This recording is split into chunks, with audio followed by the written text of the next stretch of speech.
So we're joined by a guest who is too important to be high-fived, too well-respected, needs a good handshake. To be high-fived.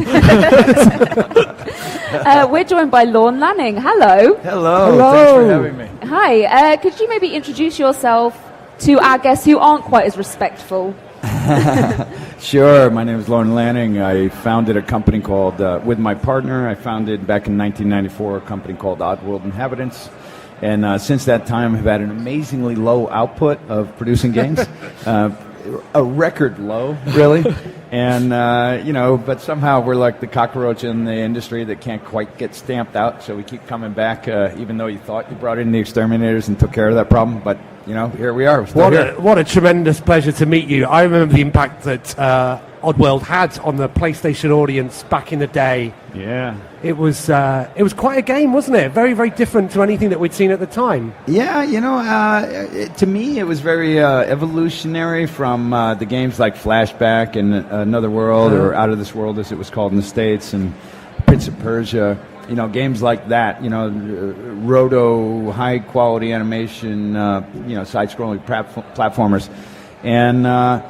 And then we just wanted to bring more film sensibility, more epic sort of environments and more character development. And we were focused on how do we get more empathetic emoting from characters. So we developed game speak, where characters talk to each other, hello, and and then that sort of took off and it worked. And the model was, how do you rescue these little pathetic, cute, adorable guys through this absolutely brutal, landscape that's just going to wreak holy hell on them. So the games you referenced there, you mentioned as inspiration or Oddworld being an evolution of it. They've sort of come and gone. Flashback and Another World. They've tried to do either spiritual sequels or 3D versions of them, etc., etc., etc. But Prince of Persia was revived a few years ago, isn't it around currently? Yeah. What do you think it is about Oddworld that has stood the test of time? Because you're still bringing games out. Well, I think part of it is narrative. What's happening at the high concept level. Not that sells the game, right? Because if it's not a great game, you're in trouble. But so we were playing off of issues that we thought were relevant in the real world, and those were not save the princess goals, right? So ours were, environmentalism, capitalism, horrible consumer product practices, laboratory testing on animals, fun stuff, exactly. Really lighthearted, cheery stuff, right? And some people look back and they say, hey, that was a bit prophetic. The world sort of changed a lot more in that direction. And I said, it wasn't necessarily prophetic if you just weren't paying attention to the mainstream news and you were paying attention to real global news. Absolutely. Then you knew what was going on. And this was right on the table back then. It's just that people weren't aware of it. I know. I think when you look at there's a satirical TV show back around the same time, probably actually, Brass Eye, and the Day Today, and that's what news has become. Absolutely, sort of messing around back in the day. Yeah. So you're still doing it. The industry's this is sort of 20 years on. Yeah. Well, let me do it, because there's two answers to that first question. So the first was like story and narrative, and the second was like gameplay. And I think one of the things that helps us as a small indie self-published developer / mini micro publisher is that we don't take success for granted, and so we're largely insecure in each development that it's really got to be actually a great game. And I'm always surprised in the industry when I see people that have a different attitude and they go, look, it doesn't have to be that great, but we can still make this amount of money. And I've never been that smart, I guess. I feel like, it's really got to be a solid game or we're dead. We're just annihilated. So that's the other part, is even when we're doing a remake or something like that, we really try and bring the time and attention to it so people feel like, wow, I really got my money's worth. And hopefully that happens. How has the industry changed in the time that you've been making games? Oh God, how many hours do we have here? The big thing is, in the beginning when I started games and when I realized that games was a serious place to be, was they didn't recognize the power of brand. They didn't believe in sequels. And I was like, oh my God, this town, they don't get it. Like, it's all going to be about brands. Because I had come from the entertainment industry, film and stuff. And so it was like, okay, then for us, it's all about the ownership of the IP, and it's all about publishing rights, and they don't value IP. Right. They think, like, we're going to have a hit game, and if it's not, and if it is, the sequel only sells half as much, so who cares? Let's just find another hit. And I was like, wow, They don't understand brand. So we got in at a time where, today we still own everything that we built. Yeah. And that's a really rare thing, but we saw that coming.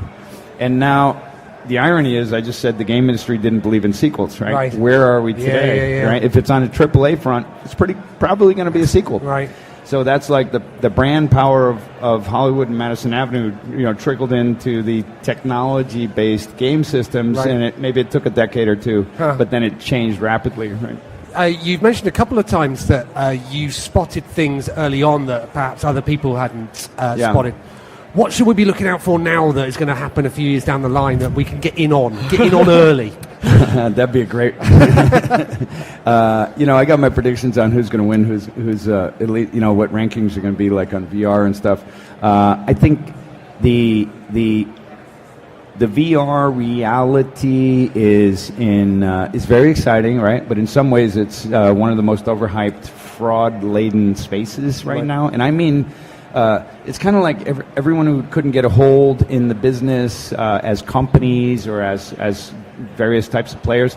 The VR hype is just like driving them in flocks, and everyone's saying, "Oh, I'm the best at this, and I'm the best," and they don't even know what they're doing, right? So I haven't seen that since rocket science, if you remember. And so I'm seeing that everywhere. So to investors, I would say proceed with extreme caution. Okay. And anyone telling you they have the best team in the world to do this and that, make sure the demo they're showing you, they actually did. Right. And there's a lot of shit going on where that's not the case. And how's GDC for you these days then, as somebody's been doing it a long time? Still excited by it?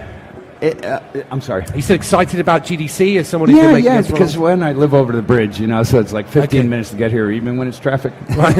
And then, so that's easy. But, GDC's grown quite a bit too, right? And now we see all kinds of other major brands here that didn't used to be here, and now they're more entrenched in the gaming space. But the cool thing about GDC is it's developers. And so you walk around, you see a lot of familiar faces. I always found the most interesting part of GDC is going to Independent Games Workshop, seeing what these guys produced in a weekend. Yep. You see a lot of indie stuff at GDC. You're probably not going to see it at E3, And so you get to see more of the sort of DNA kernels of things that are beginning, and that has a lot of value. Now, unfortunately, we just made a press release on Monday, and then I've been booked with meetings the whole time. So this is actually the first time I've even walked onto the floor to see anything since Monday, So I don't really have a clue what's here this year yet. It's full of VR, honestly. Yeah. It's absolutely bonkers. But it's a place where, it's hard to walk down the hall and not get stopped. Yeah, there's so many people here. I was just thinking that, we had a guest on yesterday or the day before, and obviously we're in an unusual space here, and we're on a thoroughfare, and people are walking past. Some people are stopping and that sort of stuff. But immediately after our guest was on, he's one of those YouTubers. He was mobbed, and he was holding court against that wall, and people were doing selfies. Yeah. It's a crime these people aren't stopping and having their pictures taken with you. It's one of the founding fathers, I think, of sort of modern games. Rarely does it happen. I'm going to have my picture taken with you before you go. And the YouTubers are like, wow, what you talk about what changed gaming, right? Now it's less about what airtime you can buy, and it's more about what YouTuber will support you. Yeah. What Twitch streamer will support you. Let's look at Twitch. That wasn't even on the radar, 4 years ago, right? All of a sudden, it's like, what's your Twitch strategy? Yeah. And that's a major piece of things. No, the absolutely. other enormous change is self-publishing for indies, right? Absolutely. Yeah. Lorne, it's an absolute pleasure to have you on the show. I've never met you before. I've been in the industry since '92. I've never met you. So really? Yeah. Oh, damn. Thank you for coming on. Enjoy the rest of the show. Thank you, guys. Thanks for having me.